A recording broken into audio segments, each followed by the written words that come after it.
وفتح بكاعو ودلي دبت بيدين كسلام السا ومدر جيبوتي واسسك داغو وبريكي نيوز وخبر عاجل ودعدا إميكا دعداي أوساكا لغا وريستي BBC دا عاق إسماعيل وحو كدين دميي إيا وحيسي إلا وحلي وحيدي مدايسيه وادي لدغايسا دونتين waxa kale oo iyaduna aan idin wadaa xaafadii Turwa oo laga been abuurayo iyadana waad ila maqli doontiin waxyaalaha aan anigu dhaliilo amba aan arko in doonayo inay ummaddu ila wadaagto waa kan dhageysta wax badan baa xagga idinka ifaya caaqa dhagihiisa iyo afkiisu isma maqlaan soo dhageysta waa kane dhageysta BBC oo wareysanayso isagoo wax ka dindiminaya ila dhageysta waa kane hadduu hadlayaa anigu ma doonayo dadka ay u qasayaan runta hadda sheego oo dadweynaha ayaantiidooda aanoonan weli hadlinba u kaadi caaq Ismaaciil beenta iska dah aanoonan weli hadlin ayay dadweynaha maaha dadweynaha adaa kiciyay adaa olole kiciyay adaa ka kacay yiri markii lagu sheegay lagu yiri ma soo dhigan kartid ku soco waxba dadweynaha beenha ka sheegin dalka waa lagu la joogaa lagama maqnay ku soco BBC da beenta u sheegtay oo baratay ku soco laakiin BBC du ka qoramayso xaqiiqda way ogtahay BBC du wax walba ogtahay dadweynuhu weliba dhalintu ay tiri joog dhaqaaqina iigu tiri baan iyaan u soo dhig dhalintu waatay ma askartii madaxa xiirnay ee soo dareertay ee sawiradoodii keenay ee garanada cadcad u soo gelisay ee ciidamo beeleedka haya gaardakoodka iyo jeertu u badnaayeen waayo ciidankii afartii magafa xakumay booliska aha waa ay dhalinta soo baxday dhalinta shalay aad xidhxidhay ee shoomeerka ahayd maaha ee doonaysay shaqada ee adiga xafiiskaaga laga horguray maxay ahaayeen kuwaasi dhalintii aad u ballan qaaday maaha weligaaba ballanta ma oofisid ballan darrida waa waxaad caadaysatay oo taqaano naguma cusbe ee ku soco maanta ha lagu maqlay ceebtaada inaan mar ugu dambayn haddii aan la yidhaahdo aan samayno inaan maxaad oran mar ugu dambaynta markii shanaad dheh maxaad afka ugala maagi markii shanaad baa soo dhiganayaa dheh oo wadnaheedii iyo kartideedii iyo yeelo raganimadeeda markii u dambeeyey waa markii shanaad adduunkana kama dhicin 5 goor nin soo noqda adiga hortaa lama arag tanise waa taa shanshada kaga jabaysay ku soco joogo shaqada wixii yani qabiya naga sii dhamay mansab jacayl iyo madaxweynenimo wax dan oo gaar oo aan ka doonayaa ma jiro waan gaboobay shaqaduna dhalinta ay ku wanaagsan tahay wixii barnaamij waa idinkaa maqlaya mansabnimo iyo dowlad jacayl baad u fadhidaa kursi jacayl baad u fadhidaa sidii birlabteed ku degantay waanad gabowdo waad is ogtahay waad isku darsantay taasi been maaha waad gabowday oo waad gabtay hawshaadii xilkii lagu dhiibtay waad ka soo bixi weyday lagu igmaday boob iyo dhac iyo tuugo shaqada dadka ugu yeedhaysa aaway maalgashigu waayo waa adiga afartaad keenatay maalgashiga aad noo sheegaysa ee Djibouti ku intifaacsadeen waa kee dee BBC dan aad u waramayso way ku ogtahay xaqiiqdana way ku fadhidaa marka ummadda kala xisho beenta cimri tagay ceeb laguma sagootiye kursiga waad jeceshahay waanad isku ilaalinaysaa dambiyada ku yaalaanad kaga dhuumanaysaa u sheeg runta ninka maxaa beenta ugu sheegi ku soco anagaa sheegayne socdaalada iminka hawshu way badan tahay barnaamijyo aad u fara badan baa noo qabsooday haddana kuwa aan ku dhex jirnayna kaba sii wax allaaliya wax kuu qabsoomay ma jirto afarta kugu xeersan iyo afarta kuu dhow iyo afarta adeer iyo eedda loo yahay waxaan ahayn oo wax u qabsoomeeni ma jirto 99.9 reer Djibouti waxba ma haystaan waa sabool waa gaajo waa cayd ma annaga indhaha ciidna kaga shubi caaq Ismaaciil meel walbood ka hadasho waan ku daba taaganay xaqiiqdan horgeynaynaa albaab walbood been ka sheegto markaad ka soo baxday anaguna u dhiibaynaa runta ma adaa odhan kara waxbaan qabtay ma adaa odhan kara 22 sannadood eed maanta taaganteed weliba tii shanaad u soo xaydan tahay dalku guntuu ka dhacay waana beec iyo xaraash marka anaga been ha noo sheegin ku soco alagu maqle shaqala'aantu waxa weeyaan wax jira laakiin sida loo dhigayo ma aha shaqadu dawladdu uuna shaqa ma qaban dawladdu waxay samaysaa soo dhaweyn iyo bogaadin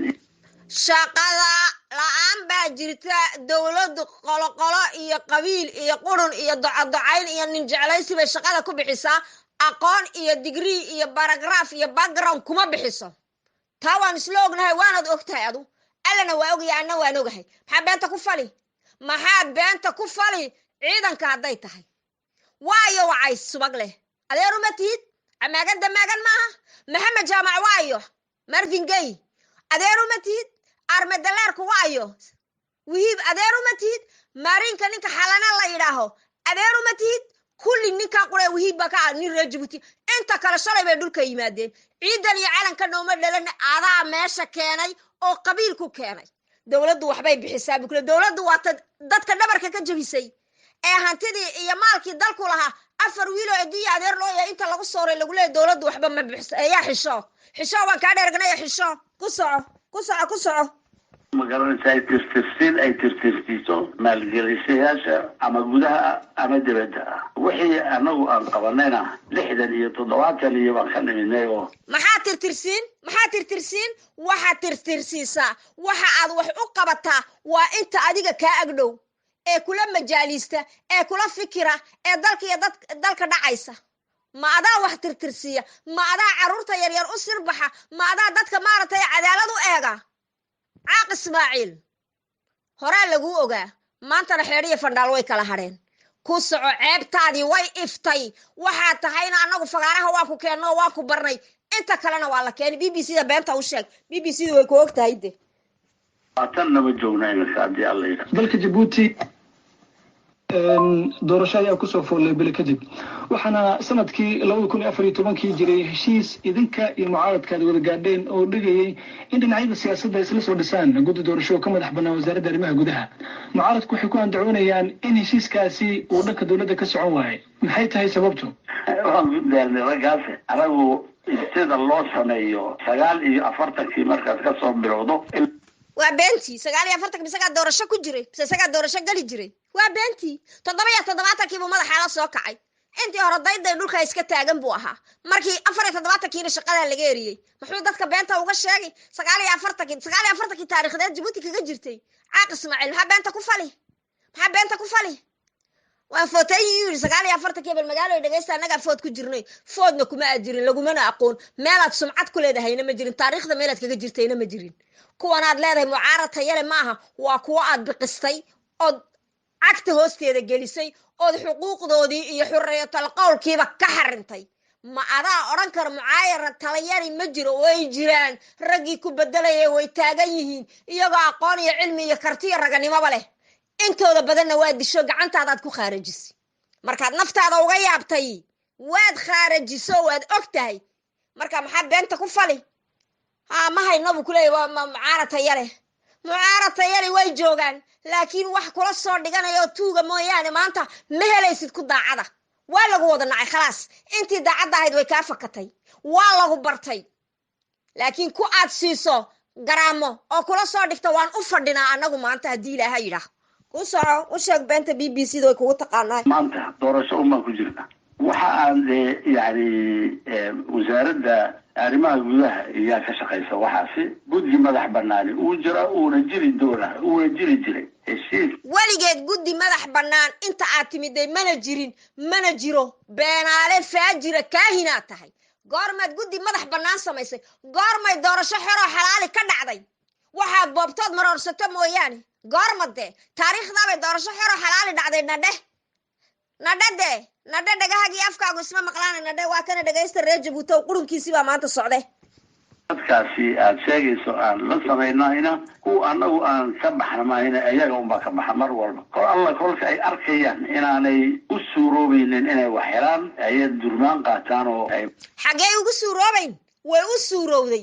ood boobtay ood marorsatay ood 100 goor u suurowday ood 100 goor u suurowday shalay ma hayna la u naxariiste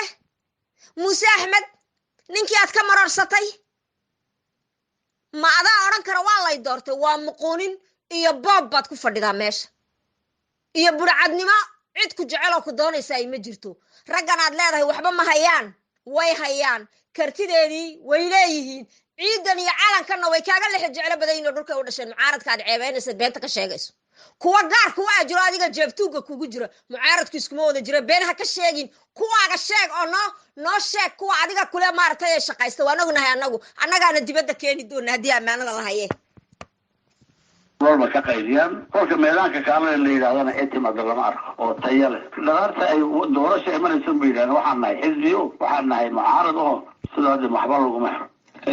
wax tayale ma jiro buu yidhi carabkiisa waa idinkaa ka maqlaya hadalkaa uu ku celceliyaa mucaaradow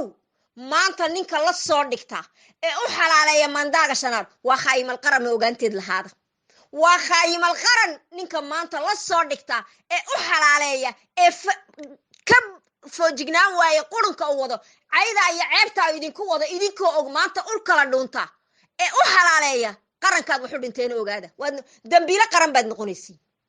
dambiile qaran baad noqonaysiinoo wakaa dee afkiisa ka sheegaya ma dhulkaan bay ka qaylqayliyaan halkeedu u ogoshahay maadaaba u ogol waxaaba diidan tahay banaanbax nabadaysan oo lagugu tusay inaan lagu rabin baad diidan tahay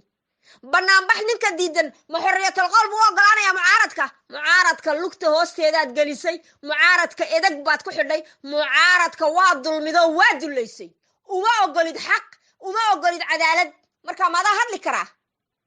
waana la soo bixiye car hadday raganimo kugu jirto carkee caaq ismaaciilow ogolow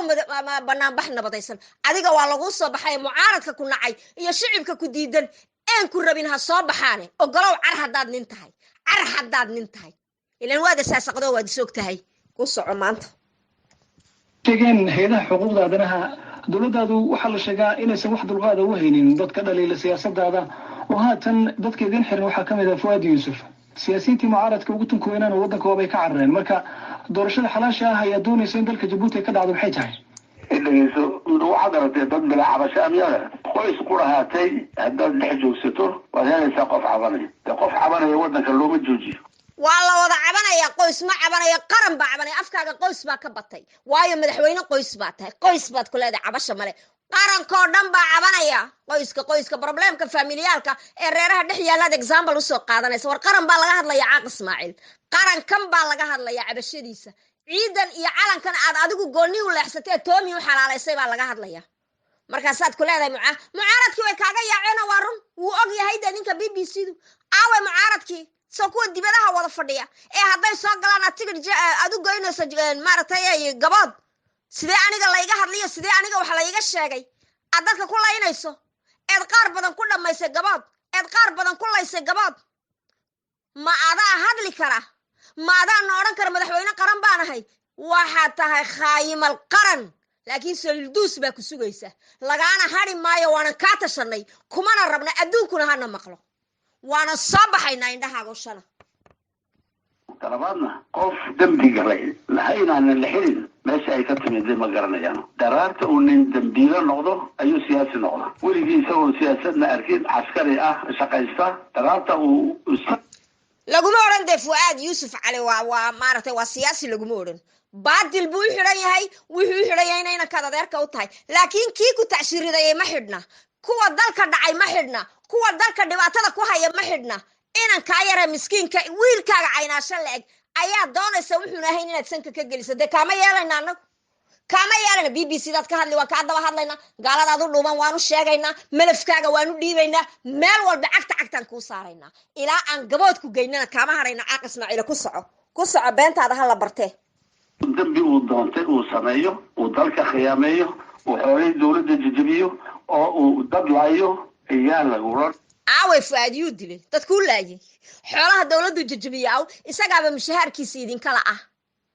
ood mushaharkiisa inankaad adeerka u tahay wihiib ee aad ciidamada cirka u dhiibatay mabuutu seefeseeka wihiib baan hays ayaaba mushaharadiisa xalaalaystay markaasaad iminka doonaysa Fuad inaad ka dhigto dambiilo wax jajabay Fuad waxba ma jajabin waxna ma dhicin waxna ma dilin gacan ku dhiglana maaha adaa gacan ku dhigla inta aad wadataa gacan ku dhiglo oo la wada garanaya maxaad inanka yar khamiisuuna lahayn ugu gelin maxaad ugu gelin sanadku dhow buu xidhan yahay maanta uuna waxa la wuxuu sameeyay cidu wax u dhimay jirine maxaa sababay de waa qabyaalad iyo qurun u sheeg BBC-da qabiil baan ahay dhaha naga odhan anaga qaran baan ahay kolba qolayska cayda waa taqaanaayo caydu waa cad qonnimo waana cadkaaga adi waa caydu waa cad qonnimo waana cadkaaga adi kaalush eed ummadoo dhan ku kala kaxaysay eed ragga asaagaaya ee ciidan iyo calankan u dhashaad leedahay tayo male adu tayadeed leedahay adigu tayadeed leedahay kee tahay adu nolol maxaad ka tahay taariikhdaadii waa la soo qaadi waa la keeniye ayaa fadhiiso meelo dadka hana caayin mucaaradka yagana hanaga caayin cidaad dhaaftay sheekh iyo shariif ma lehe cagtaad wada marisay dhiigoodii baad xalaashatay xaqoogii baad xalaashatay ما هذا هذا كرا كوسع هلا قوم مقلة ما أنت wuxuu yahay siyaasi ee soo daaya mana qonaysa dhisada cadaalad baa jirta halkaaba la geyn garsoorka waxa uu ciqaab garsoorka sanad keeni waaye